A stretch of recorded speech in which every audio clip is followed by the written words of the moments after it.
Né, Marilene? Deus está sempre conosco, Marilene, é isso mesmo. Não tem nenhuma situação.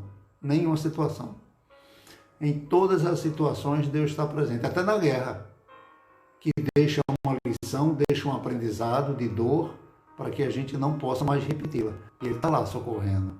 Flavinha Baraúna, um beijo, Flavinha. Vamos vibrar pelo teu pai, pela tua mãe, pela tua família, pelos nossos lares, enfim, como um todo, para que a gente possa se proteger uns aos outros. Somos todos muito queridos um do outro, né? Estamos estreitando esses laços que nos fortalecem nessa caminhada e todas as orações são para todos nós, né?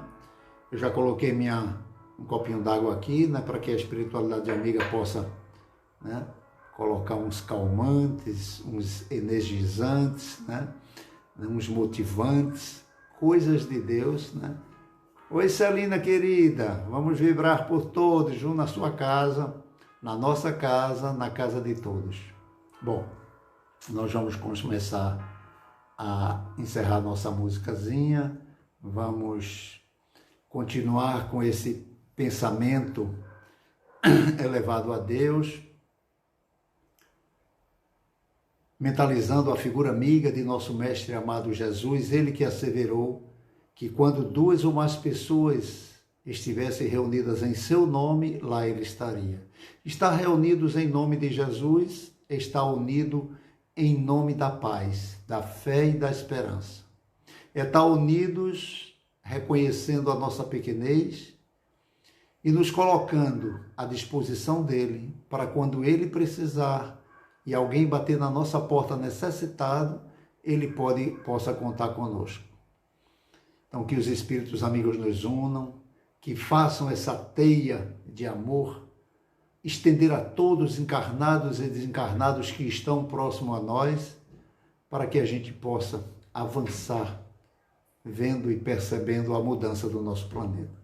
Bom, no tema de hoje, maravilhoso, que vocês trouxeram por uma necessidade nossa, está no capítulo 10º do Evangelho segundo o Espiritismo, né, em uma das bem-aventuranças. Nós falamos um domingo desse atrás que o Sermão da Montanha, as bem-aventuranças, faz parte de metade do Evangelho segundo o Espiritismo, tal a sua importância, né?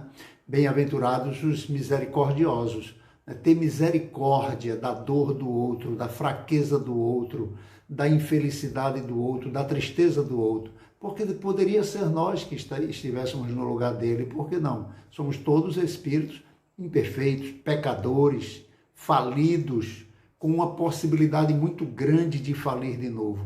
Se não estivermos nos segurando um ao outro, orando e vigiando e ocupando a nossa mente com momentos como esse, a porta larga nos convida e a gente vai com muita facilidade. E aí, depois de muitos e muitos e muitos longos tempos, é que a gente pretende voltar e geralmente volta muito sofrido, muito triste, muito decepcionado consigo mesmo, mas sempre há um recomeço. O senhor Allan Kardec, de propósito, ele insere nesse capítulo uma mensagem do evangelista Mateus, que está no capítulo 7, versículo de 1 a 2. Não julgueis, a fim de não serdes julgados. Porquanto sereis julgados conforme houverdes julgados os outros. Vejam só, ele insere nesse capítulo das bem-aventuranças dos misericordiosos. Ora, o tema desse nosso encontro é: atire a primeira pedra aquele que nunca pecou. Ora, Jesus manda jogar a pedra, mas só depois de um auto-julgamento. Então, é preciso que a gente entendesse por que é que Jesus coloca antes: não julgueis, para não ser tão severamente julgado.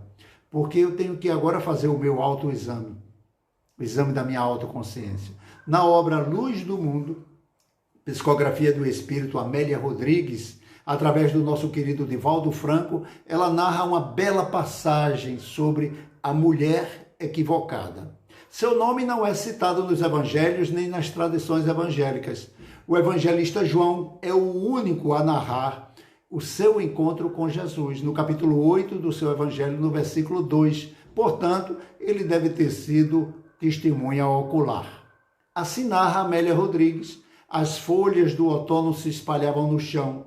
Acabaram de terminar as festividades do tabernáculo, ou seja, a festa das tendas, considerada pelo povo de Israel a mais espetacular de todas as festas. Para celebrá-la, cada família devia construir nos arredores de Jerusalém uma cabana de folhagens, na qual residiria ali por uma semana. As cabanas deviam relembrar os filhos de Israel, que Yahvé, o Deus em hebraico, os fizera morar nelas quando saíram do Egito, peregrinando pelo deserto. Dos rituais fazia parte que toda manhã uma procissão de sacerdotes que descia o monte de Moriá até a fonte de Siloé, acompanhados pelo povo para pegar água. Levavam palmas ao som do chofar, que era um chifre de carneiro que servia de trombeta. Colhida a água em vaso de ouro, tornavam a multidão a subir a coluna do templo, onde sacerdotes derramavam o líquido misturado com vinho no altar do holocausto. Jesus viera a Jerusalém participar exatamente desta festa e lá permanecera pregando após concluída as festividades. Naquele dia, ele estava próximo da porta de Nicanor, a porta famosa ao lado leste do templo, que seria uma passagem de acesso do pátio das mulheres quando se estava vindo do pátio dos gentios. Então, um grupo de fariseus, no meio de um grande alvoroço, lhe trouxeram uma mulher aparentemente apanhada em flagrante adultério. Entre o povo de Israel, a definição de adultério não era a mesma para homens e mulheres. O homem somente era acusado de adultério se ele tivesse relações com uma mulher casada ou com uma noiva, porque estendia-se que ele estava agredindo o outro homem. A mulher não. Quando ela adulterava, ela estava agredindo o matrimônio. A suspeita de adultério era submetida a uma prova de água amarga. Ela devia beber uma monstruosa bebida à base de um pó apanhado no templo. Se ela vomitasse ou se ela ficasse doente, ela era considerada culpada. É um teste básico, simples, não tem do que reclamar. Surpreendida em flagrante, a pena era a de morte, que igualmente era aplicada à mulher que fosse violada nos muros da cidade. Se ela fosse estrupada dentro dos muros da cidade, se supunha a lei que, dentro da cidade, ela tinha condições de pedir socorro. E todo mundo teria ouvido. Então, se ela não pediu socorro e ninguém ouviu, é porque ela não foi estrupada, ela adulterou. Então, ela também era condenada à pena de morte. Os fariseus, então, submetem a mulher adúltera ao julgamento de Jesus. Em verdade, os fariseus eram especialistas em ver as falhas alheias. A questão daquela hora visava muito mais aproveitar o incidente para armar uma cilada para o profeta de Nazaré do que zelar pela pureza do matrimônio, diga-se de passagem, né? Eles a jogam no chão e ali ela fica, sem coragem sequer de erguer os olhos. Sabe que delinquira e que conhece a penalidade. Sabe igualmente que ninguém dela se apederá, senão ele. Enquanto a indagação dos fariseus aguarda uma resposta do rabi sobre a pecadora, ele se inclina e traça na areia do pavimento caracteres misteriosos. O que escrevia Jesus? Seria o nome do cúmplice que se evadira? O nome do marido que, ferido no orgulho, permitia que fosse sua esposa tão vilmente tratada? Narram intérpretes dos textos evangélicos que ele grafava a marca moral do erro de cada um. Curiosos os que ali esperavam a sentença de morte, para se extasiarem no espetáculo de sangue e impiedade, eles liam escrito no chão: ladrão, adúltero, caluniador. Em síntese, as suas próprias mazelas morais. Cresce a expectativa, Jesus se ergue, percorre o olhar prescrutador pela malduta, pela multidão em desordem dos acusadores. O que o sentem atingir-lhe a intimidade. O seu inconsciente vem para o consciente e Jesus diz tranquilamente: atire a primeira pedra. que estiver sem erro, atire a primeira pedra, quem não estiver em pecado. Em silêncio, os circunstantes se afastaram, a um após outro, a começar pelos mais velhos. Sim, os mais velhos, por quê? Porque eles trazem uma maior soma de problemas, de remorso, de azedumes. No meio da indecisão geral, Jesus tornou a traçar na areia sinais enigmáticos. Quando o silêncio se fez, ele se levantou. Ali estava a mulher, à espera do seu castigo. Se todos os demais haviam partido, ela deveria esperar dele a sentença e a execução. Mas a misericórdia se ergueu sobre a miséria moral e lhe disse: mulher, onde estão aqueles que te acusavam? Ninguém te condenou? Ninguém, Senhor, ousou responder com meia voz. Então, em vez de sibilar o mortífero das pedras, ela ouviu as palavras de perdão e de vida. E Jesus amorosamente diz: nem eu tampouco te condeno. Vai e não tornes a pecar. O Senhor Kardec, em virtude da necessidade de sermos indulgentes para com as falhas alheias, ele faz um relato neste mesmo capítulo, no 10º do Evangelho segundo o Espiritismo, a respeito da indulgência, muito importante para nós. A indulgência é um sentimento doce, fraternal, que todo homem deve alimentar em seus corações, mas do qual bem poucos fazem uso disso. A indulgência não vê defeito dos outros, ou se os vê, os evita falar ou divulgá-los. Ao contrário, oculta-os a fim de que não se tornem conhecidos senão dela unicamente. E se a malevolência os descobre, ele tem sempre pronta uma justificativa para eles, plausível e séria. Não daqueles com aparência de atenuar a falta que é mais, e sim de evidenciá-la, como faziam os fariseus. O reproche lançado à conduta de outro pode obedecer a dois móveis. Dois motivos podem levar uma pessoa a colocar os defeitos dos outros em praça pública: reprimir o mal ou desacreditar a pessoa cujos atos o criticam, quando os atos se está fazendo e que são criticados pelo povo. Não se justifica um ato de desacreditar alguém. Nesse caso, só há maledicência e maldade. Ninguém vai colocar o negativo de ninguém ao conhecimento de todos por bondade.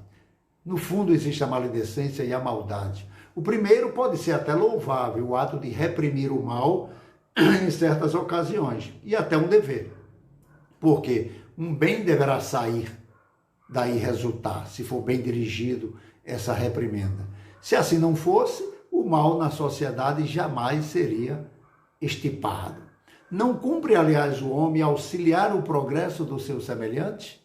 Importa, pois, que se torne em sentido absoluto este princípio: não julgueis se não quiseres ser julgados, porquanto a letra mata, o verbo vivifica.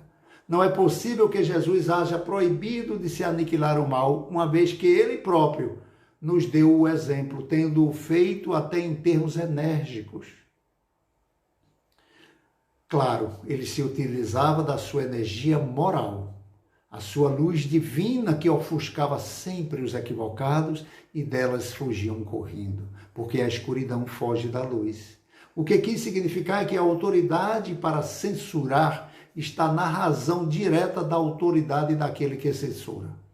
A autoridade moral de quem censura. Tornar alguém culpado daquilo que se condena no outro é abdicar dessa autoridade moral, é privar-se do direito de regressão. Né? Então, aos olhos de Deus, uma única autoridade legítima existe e que se apoia no exemplo de se dar o bem. É pelo bem, pelo amor que se pode ajudar alguém. Entre o mundo e Jesus, nós podemos optar pela angústia permanente ou pela bem-aventurança. O Senhor Kardec quis que a sublimidade da doutrina, ele diz que a sublimidade da doutrina elege o direito de cada um e que esse direito vai até o limite em que esteja o limite do outro, para que não ultrapasse a liberdade daquele que termina quando começa a liberdade do outro. É uma linha muito tênue, que vez por outra a gente está ferindo. Então é preciso pedir perdão, é pedido se desculpar, é pedido pedir, me desculpe. É muito importante, porque nós vamos estar constantemente fazendo isso e não se acostumar e justificar. Eu fiz isso por isso. Bom, aí estaria a narrativa do episódio do apedrejamento da mulher adulta, de maneira resumida. Contudo, o espírito Amélia Rodrigues continua na sua obra. Conta que naquela noite a equivocada procurou o mestre na residência que o acolhia. Fala da franqueza que a dominara nos dias moços, sentindo-se sozinha. O esposo, poucos dias depois do matrimônio, retorna às noitadas alegres e despreocupadas junto aos amigos. Ela se sentira carente e cedera ao cerco do sedutor, que a brindava com atenção e pequenos mimos. Nada que desculpasse, ela reconhecia que poderia ter evitado. E agora? Consumada a tragédia, para onde eu vou? Eu não tenho para onde ir, Senhor. O esposo não me receberá após o espetáculo público.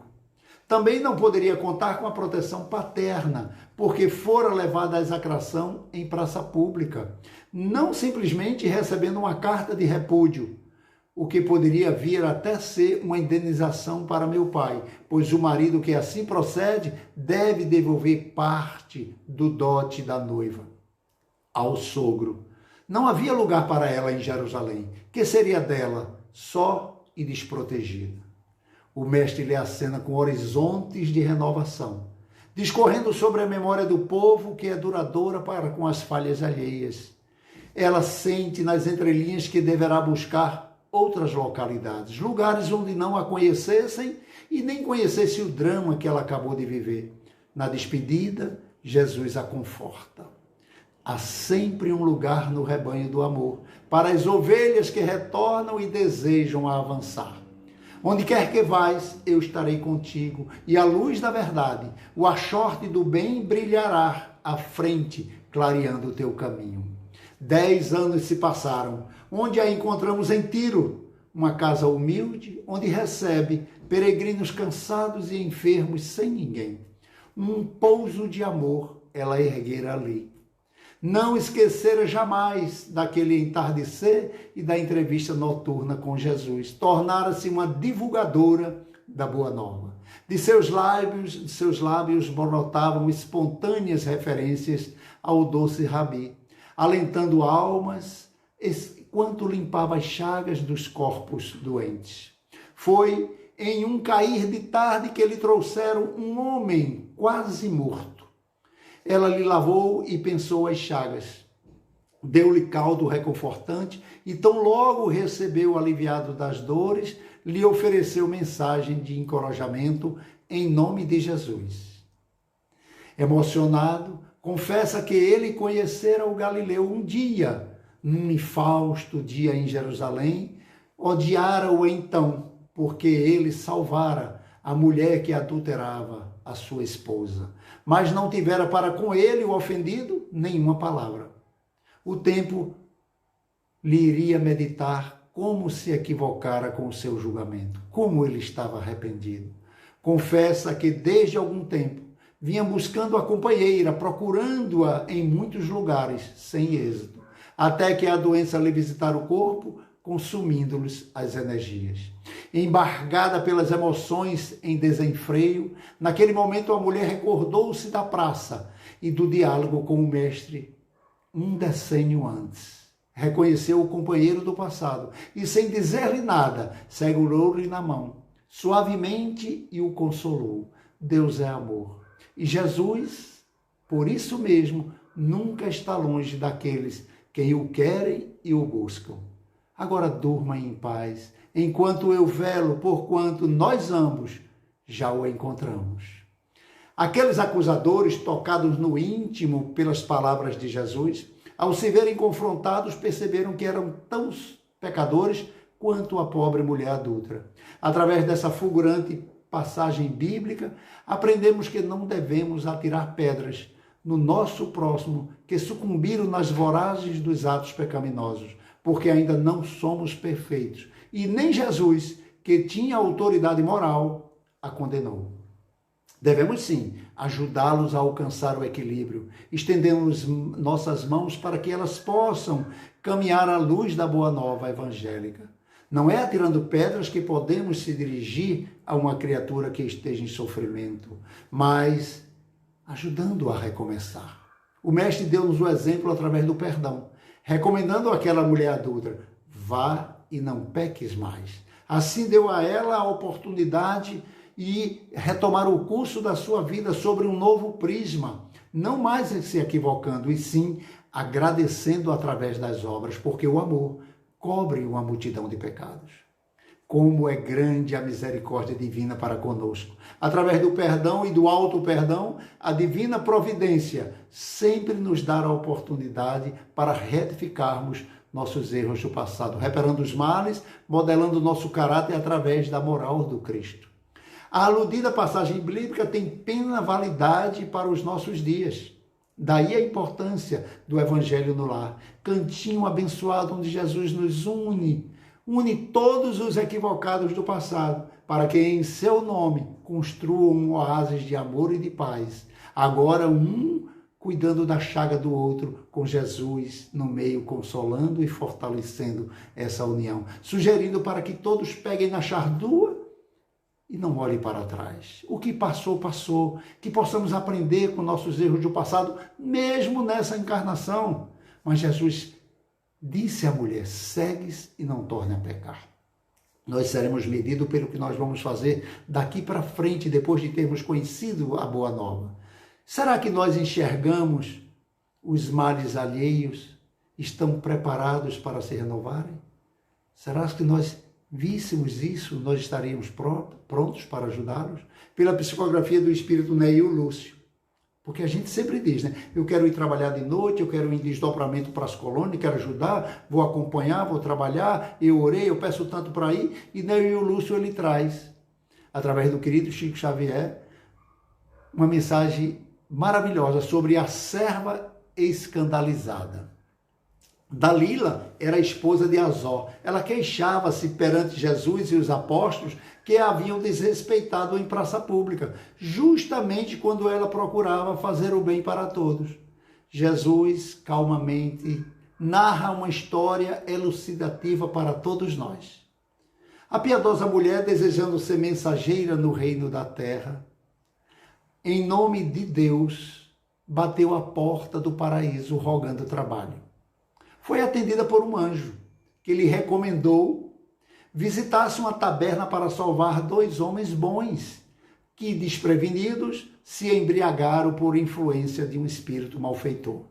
No dia seguinte, a enviada apareceu chorosa, explicando que não fora possível porque o recanto indicado era repleto de jogadores que trocavam palavras obscenas uns com os outros. O anjo então mandou a socorrer uma criança desamparada numa caverna florestal. A emissária atendeu, mas regressou alegando que não fora possível executar o trabalho, porque a furna da caverna estava cheia de mulheres e homens seminus, ferindo seu pudor feminino. O administrador celeste, sem desanimar, designou auxiliar uma senhora agonizante, mas em poucas horas a colaboradora volta ruborizada, informando que não pudera nem mesmo entrar nos aposentos, porque o esposo estava na porta confabulando com uma outra mulher sobre um assassínio que iriam projetar ainda nesta noite. Embora com alguns desapontamentos, determinou o auxílio a 2 homens, dementes, situados em extenso vales dos imundos. E assim ela foi, mas no dia imediato, escandalizada, ela retorna mais uma vez, porque não conseguiu alcançar o objetivo, porquanto eles viviam com cenas impuras e lhe censuravam e feriam a sua repugnância. E assim a candidata de trabalho em trabalho celeste atravessou a semana, inutilmente cultivando a ineficiência. São variados pretextos. Todavia, procurando de novo o anjo, cansada, mas querendo realmente trabalhar, para solicitar de novo serviço, escutou do anjo uma exortação: minha irmã, Seu esforço na vulgaridade da terra é muito grande. Continue com ele. Por quê? Eu não mereço adentrar a beira mais alta da vida espiritual? Seus olhos estão cheios de malícia, elucidou o ministro tolerante. E para servir ao Senhor, o servo do bem retifica o escândalo com amor e silêncio, sem se escandalizar. E concluiu a lição Jesus: quem se demora na contemplação do mal não está em condições de fazer o bem. Todos nós temos alguns dons esquecidos para os dias atuais. Eu trouxe essa leveza para nós terminarmos essa nossa vibração pelos entes queridos que já estão aqui junto a nós, para que a gente se lembre de alguns dons esquecidos. Porque a gente estuda o Evangelho, o Livro dos Médiuns, o Livro dos Espíritos, Céu e Inferno, Revista Espírita, e aí a gente se esquece do dom da elegância do comportamento. É a elegância que nos acompanha da primeira hora da manhã até a hora de dormir e que se manifesta nas situações mais comuns.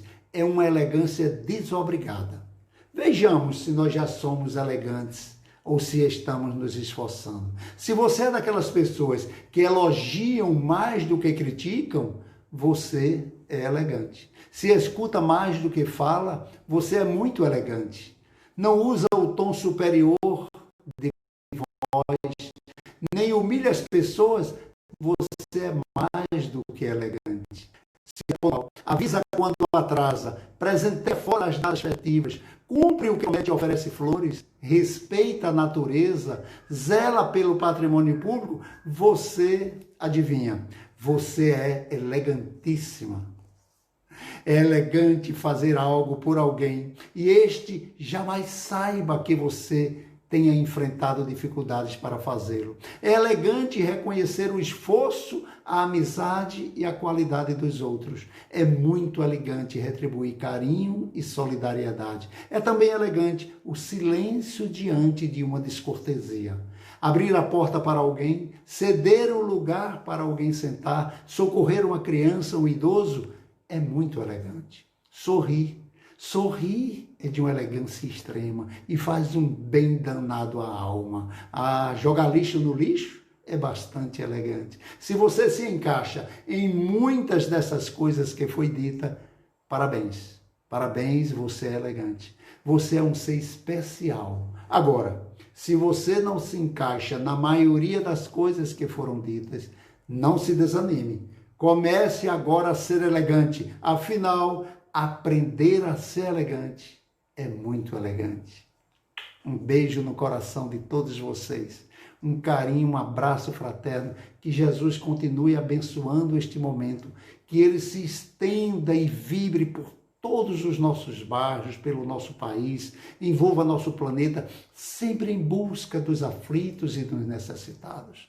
Que nós possamos passar a semana inteira orando um pelos outros, para buscarmos essa força de sermos felizes, em nome de Jesus, unidos e amando. Um abraço, muita paz, até o próximo domingo.